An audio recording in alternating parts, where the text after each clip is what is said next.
Selon le Petit Larousse, un chef, c'est celui qui commande, qui exerce une autorité, qui exerce une influence déterminante. À cet égard, le Premier ministre, Jean-Marc Ayrault, est-il un chef? Bon, ça pourrait être pire. On peut mieux faire, c'est ce que vous dites? Oui, Oui. peut toujours mieux faire. Ça pourrait être pire. Je développe un tout petit peu ou pas? Ah bah oui, je vous en prie quand Oui, même. vous C'est un peu voulez pas- court, jeune homme.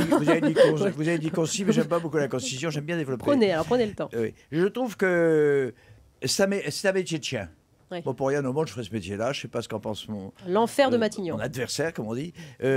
Oui, c'est un métier épouvantable. D'ailleurs, ça se termine toujours mal. Regardez l'histoire Fillon et Sarkozy.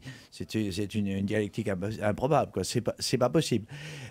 Surtout, on sait pourquoi. Hein, on est pris en sandwich entre un président de la République qui a sa personnalité et qui a la véritable autorité, qui a le pouvoir en tout cas, hein, parce que c'est différent.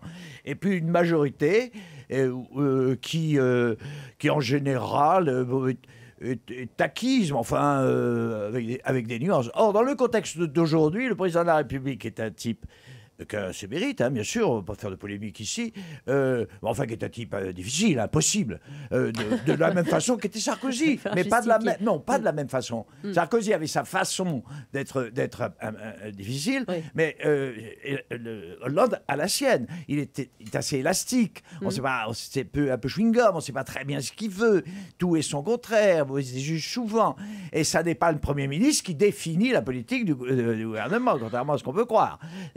Et de l'autre côté, je parle du contexte actuel, il a une majorité qui est vraiment impossible. Bon, Olivier Faure, je crois, est assez fidèle, il est assez dévoué à la cause, il est assez patriote. Voilà, c'est ça. Mais enfin, regardez le gouvernement, quoi. Alors, C'est quand même très difficile. On va en parler. C'est pour ça que je dis que ça pourrait être pire. Autre chose, sont, si vous voulez, mais on y viendra, j'espère.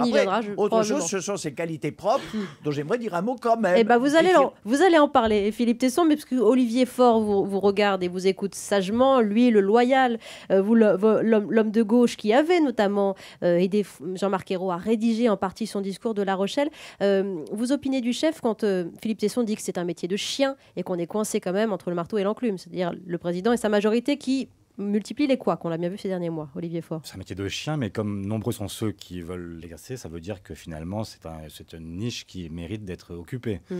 Et je crois que Jean-Marc Ayrault l'occupe avec bonheur depuis 1 an et qu'il sait effectivement que c'est compliqué, que c'est effectivement une place qui est difficile, placée entre le marteau et l'enclume, mais en même temps, je crois qu'il est très fier d'occuper cette place-là. Est-ce qu'il l'a trouvée, cette place de chef, justement? Parce que c'est la question du jour. Mais je trouve qu'il l'a trouvée. Alors, le chef, il y a la définition du Larousse. Moi, je pense au chef de famille d'abord, celui qui, à la fois, est celui qui rappelle la règle, qui arbitre les conflits, et en même temps qui accompagne les membres de sa famille, qui c'est épuisant, à trouver une place. C'est épuisant, la discipline. Oui. C'est épuisant, mais en même temps, c'est ce qui fait le charme de la fonction, c'est qu'on est celui qui permet aussi d'accompagner une nouvelle génération de nouveaux ministres qui, avec lui, accèdent à une étape nouvelle. Et puis c'est aussi un chef de guerre parfois.